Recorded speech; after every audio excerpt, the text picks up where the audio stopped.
ஐயா ஆதி ஒரு கிழக்கு நாடு கருப்பண சுவாமி அடிதளம் முன்னாடு அந்த பொன்னாட்டே சீவ வெட்டு கருப்பண்ணா நீ புறப்பட்டு வர வேணும்.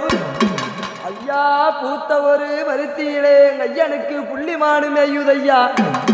ஐயா காஞ்ச நல்லா பருத்தியில கருப்பண சுவாமி கபரிமானு கொக்கரிக்கும். அந்த கபரிமானே வேட்டையாட கருப்பண்ண சுவாமி நீ அம்பெடுத்து வேல்பூட்டி ஐயா வேட்டைக்கு ஒரு பயணம்னா ஐயனுக்கு வெள்ள குதிரை முன்ன வரும். ஐயா நீ காட்டுக்கு பயணம்னா கருப்பண சுவாமி கருங்குதிரை முன்ன வரும்.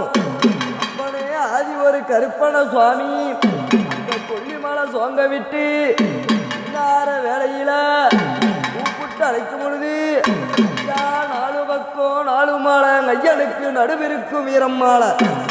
ஐயா வீரம்மாளை காட்ட விட்டு கருப்பண்ண சுவாமி நீ விளையாடி வர வேணும்.